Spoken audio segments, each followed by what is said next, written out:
Helmet पर moto vlogging setup कर लिया है और देखते हैं कि हाई स्पीड में यहाँ पर वॉइस डिस्टोर्ट होगी या नहीं होगी वीडियो में। तो इंजन ऑयल है वो यहाँ पर बिल्कुल ब्लैक हो गया है और बाइक सिर्फ 700 किलोमीटर। अभी जब मैंने स्टार्ट की तो 170 किलोमीटर दिखा रहा था, अब दिखा रहा है 130 किलोमीटर। जैसे इसी का जो ग्राफ है वो बिल्कुल परफेक्ट है, यहाँ पे हाईवे टूरिंग के लिए परफेक्ट है विद क्रूज कंट्रोल। ऐसे लोगों से आप बच के चले। ये जो हैंडल का जो कर्व है ये थोड़ा सा ऊपर की तरफ है, लेकिन जो 390 का जो हैंडल है वो थोड़ा स्ट्रेट फॉरवर्ड है।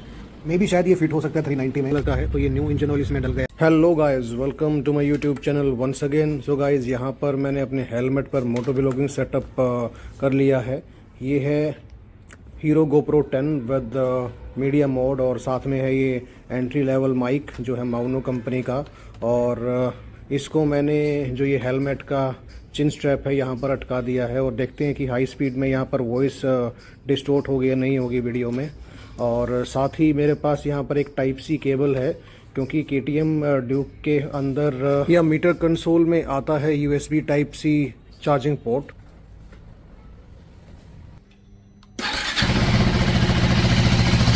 यू कैन सी कि जो इंजन ऑयल है वो यहाँ पर बिल्कुल ब्लैक हो गया है और बाइक सिर्फ 700 किलोमीटर चली है। So guys, let's start our first moto vlog. तो ये जो हैंड्स ग्लव हैं ये मैं बहुत साल बाद इनको पहन रहा हूँ, क्योंकि ये मैंने लिए थे 2018 में जब मेरे पास थी क्लासिक 350। तो हमारी बाइक में जो रीडिंग है वो है 625 किलोमीटर और 60 किलोमीटर इसमें मैं ऐड कर देता हूँ, क्योंकि जब मैं ये बाइक लेके आया था तो इसकी जो ये आगे वाली वायर है वो नहीं लगी हुई थी फ्रंट टायर में। तो जो 60 किलोमीटर के आसपास डिस्टेंस था वो इसमें रिकॉर्ड नहीं हुआ था। तो ये बाइक अभी चल चुकी है अप्रॉक्सीमेट 700 किलोमीटर और इसकी जो सर्विस है वो होनी थी 1000 किलोमीटर या फिर 45 डेज़। अभी जब मैंने स्टार्ट की तो 170 किलोमीटर दिखा रहा था, अब दिखा रहा है 130 किलोमीटर। जैसे ही मैं इसको थोड़ा आगे चलाऊँगा तो ये इंक्रीज़ हो जाएगा। तो ये बात मुझे इसकी समझ में नहीं आई बाइक की। 60 kilometre away from my home town, तो वहाँ पे इसकी पहली सर्विस होगी। यहाँ पर मेरे होम टाउन में इसका आउटलेट भी नहीं है और ना ही कोई सर्विस सेंटर है। तो आज इसकी फर्स्ट सर्विस होने से पहले अब रास्ते में मैं आपको ये चीज़ें बताऊंगा कि जो फर्स्ट 1000 किलोमीटर से पहले के जो एक्सप्रेशन है इस बाइक के वो क्या हैं, इसमें क्या प्रोज हैं और क्या कॉन्स हैं, तो वो हम डिस्कस कर लेंगे।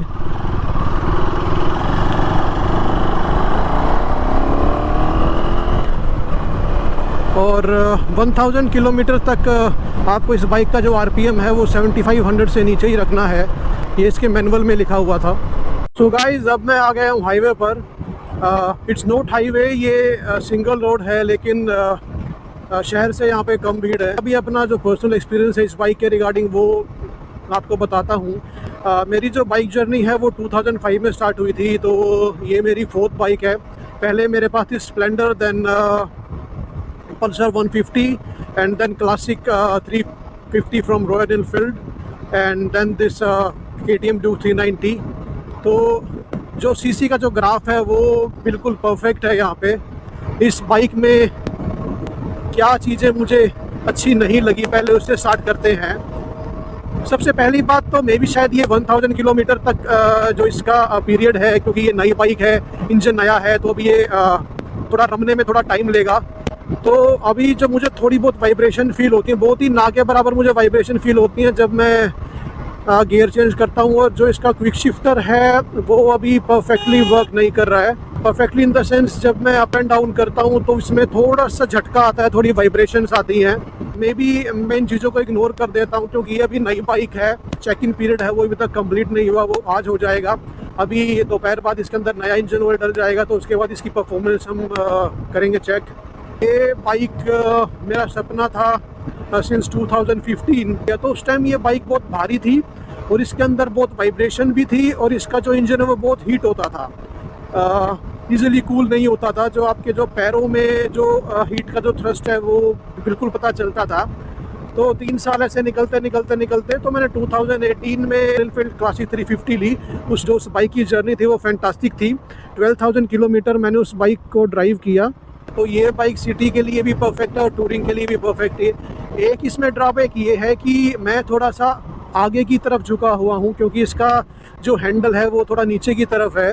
तो ये डिफरेंस था रॉयल इनफील्ड क्लासिक 350 में और KTM Duke 390 में।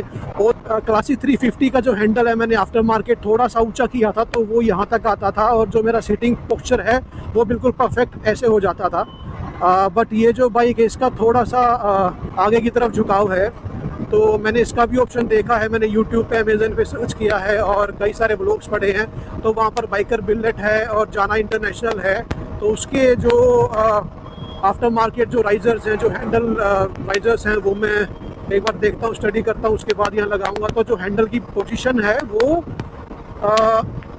यहाँ से आके थोड़ा यहाँ हो जाएगी, तो जो सीटिंग पोस्चर है वो थोड़ा करेक्ट हो जाएगा। और इसका जो क्रूज कंट्रोल है वो भी बिल्कुल परफेक्टली वर्क करता है। ये देखिए अभी मैं छठे गियर में हूँ और स्पीड है यहाँ पर 75, तो इसको मैं 75 पर एडजस्ट करता हूँ। तो यहाँ पर है इसका ये वाला इसका बटन है, तो ये देखिए जैसे मैं इसको प्रेस करूँगा तो यहाँ पे नोटिफिकेशन आ जाएगी।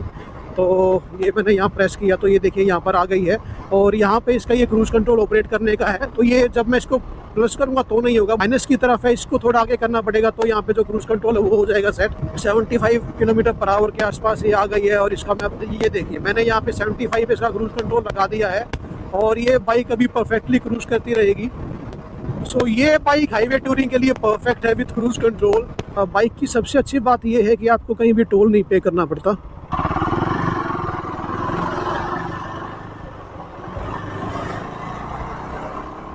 तो ये देखिए ये बिना इंडिकेटर दिए, बिना देखे रोड क्रॉस कर रहे हैं, तो ऐसे लोगों से आप बच के चलें। ऑल दो इनके साथ इनके बच्चे बैठे हुए हैं, इनकी माता जी बैठे हुए हैं, लेकिन ये बिल्कुल भी लेफ़्ट और राइट नहीं देख रहे हैं बस। तो ये बाइक 100 तो एफर्टलेसली अब पहुंच जाती है।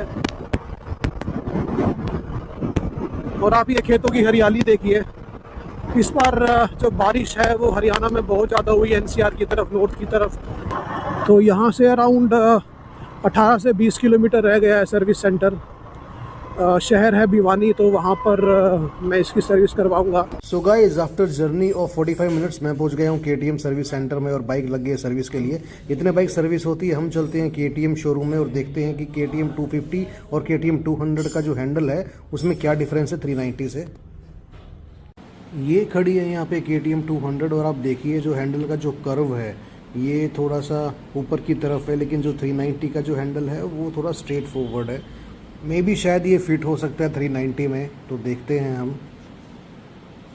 बाइक की फर्स्ट सर्विस यहाँ पे हमारी कंप्लीट हो गई है, और अब ये जा रही है टेस्ट ड्राइव के लिए। जो भी कमी होंगी तो यहाँ पे वो रेक्टिफाई हो जाएंगी। तो हमारी बाइक खड़ी है यहाँ पर, और मैं आपको इंजन ऑयल का डिफरेंस दिखाता हूँ। जब घर से चला था उस टाइम जो इंजन ऑयल था वो कैसा था मैंने आपको दिखाया था। अब देखिए जो इंजन ऑयल है अभी यहाँ पर बिल्कुल पर्पल कलर का है, तो ये न्यू इंजन ऑयल इसमें डल गया है। तो ये है यहाँ पर कलर डिफरेंस, अब बिल्कुल साफ यहाँ दिखाई दे रहा है। तो गाइज़ यहाँ पे बाइक की सर्विस हो गई है, और 750 किलोमीटर हमारी बाइक चली है, और फर्स्ट सर्विस इसकी हो गई है। और जो वाइब्रेशन है वो कम हुई या नहीं, हम लगाते हैं इसको ट्रैक मोड पे और इसकी परफॉर्मेंस चेक करते हैं। अभी ये स्ट्रीट में है, तो अभी करते हैं इसको ट्रैक में। ये ट्रैक में हो गई है। आप देखेंगे कि यहाँ पे जो इंस्ट्रूमेंट क्लस्टर है वो भी चेंज हो गया है।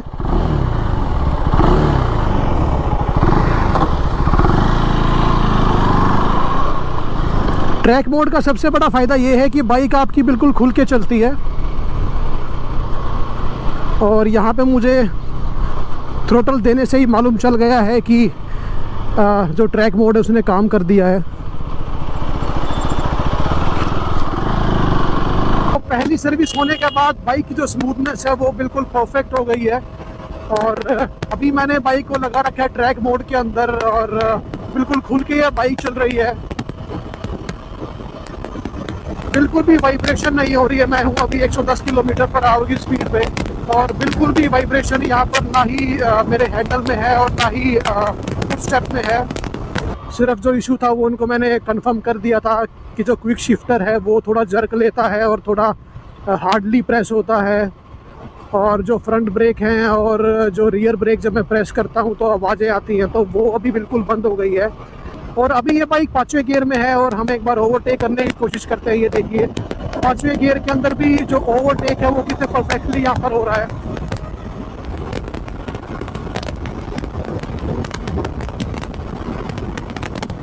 बाइक की जो स्मूथनेस है वो यहाँ परफेक्ट हो गई है, और मन कर रहा है कि इसका जो थ्रोटल है वो पूरा प्रेस कर दिया जाए, लेकिन ये रोड कंडीशन ऐसी नहीं है कि मैं इसको 120 से ऊपर भी चलाऊँ, ये 100 के लायक भी नहीं है।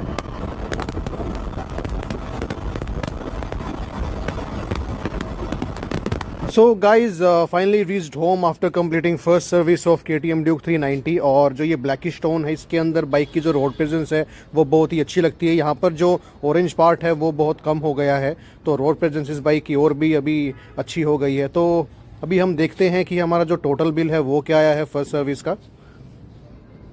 सो गाइज़, ये है यहाँ पर बिल हमारी बाइक की फ़र्स्ट सर्विस का। तो यहाँ पर क्या क्या चीज़ें चेंज हुई हैं: engine oil, element filter air और ऑयल फिल्टर।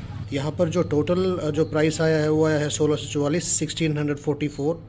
इसके अंदर से जो इंजन ऑयल है वो है 1.7 लीटर यहाँ पर डला है 1368 रुपये का। और दूसरा यहाँ पर जो कॉस्टिंग लगी है वो है चेन लुब्रिकेशन की, तो जो है 208 रुपीज़। तो टोटल जो हमारे यहाँ पे इंक्लूडिंग GST बिल आ गया है वो आ गया है 2187। सो अप्रोक्सीमेट यहाँ पर 2200 रुपये लगे हैं KTM Duke 390 2025 मॉडल के फर्स्ट सर्विस के लिए। So guys, ending this video and stay tuned for more videos on KTM Duke 390। Thank you very much.